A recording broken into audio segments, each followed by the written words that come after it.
अस्सलाम वालेकुम welcome to Das kitchen. இன்றைக்கி தாஸ் கிச்சனில் என்ன செய்ய போகிறோன்னா ஆர்காட் ஸ்பெஷல் மக்கன் பிடா தான் செய்ய போகிறோம். வாங்க எப்படி செய்கிறது பார்க்கலாம். நான் 2 பேக்கெட் குலாப் ஜாமுன் மிக்ஸ் எடுத்திருக்கேன். அதுக்கப்புறமா 1/2 கிலோ கோவா எடுத்திருக்கேன். எல்லாமே போட்டு நான் மிக்ஸ் பண்ணிட்டு வந்துடுறேன். இப்போ சர்க்கரை பாகு எடுத்துக்கலாம். நான் 1 கிலோ சர்க்கரை போட்டு நல்லா இந்த மாதிரி மிக்ஸ் பண்ணிட்டு கரையை வச்சு இந்த மாதிரி ஜீரா பதத்துக்கு வந்த உடனே நம்ம எடுத்துக்கலாம். அதுக்கப்புறமா இப்போ நம்ம என்ன செய்ய போகிறோன்னா ஸ்டஃப்பு, இதுக்கு உள்ளே ஸ்டஃப் செய்ய போகிறோம். பாதாம், முந்திரி, ஸோ இதெல்லாம் வச்சு வெள்ளரி விதை 1 மணி நேரம் மாவு ஊறிடுச்சு.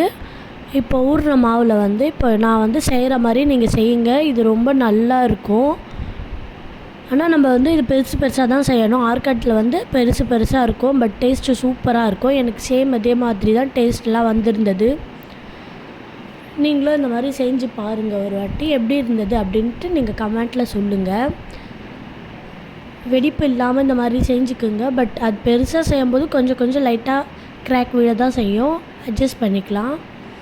இப்போ நம்ம லைட்டாக சூடான உடனே எண்ணெய் நம்ம அதில் போட்டுக்கலாம். ரொம்ப சூடாக இருந்தால் போட்டால் மேலே மட்டும்தான் கலர்ஃபுல்லாக இருக்கும், பட் உள்ளே வேகாது. இந்த மாதிரி இருந்த உடனே சிம்மில் வச்சு தான் நம்ம செய்யணும்.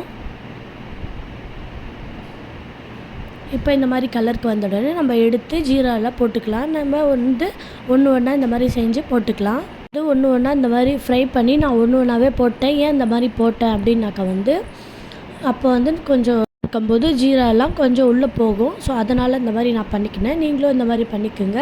மக்கன் பிடா ரெடி ஆகிடுச்சு. ஒரு டே ஃபுல்லாக இது நம்ம ஊற வைக்க போகிறோம். ஊற வச்சு நம்ம சாப்பிட போகிறோம். நான் சாப்பிட போகிறேன். பாய். தாஹாஸ் கிச்சனுக்கு லைக் பண்ணுங்கள், கமெண்ட் பண்ணுங்கள், ஷேர் பண்ணுங்கள், சப்ஸ்கிரைப் பண்ணுங்கள். அஸ்ஸலாமு அலைக்கும். இது உங்களுக்கு பார்க்கும்போது எப்படி இருந்தது அப்படின்ட்டு நீங்கள் கமெண்ட் பண்ணுங்கள்.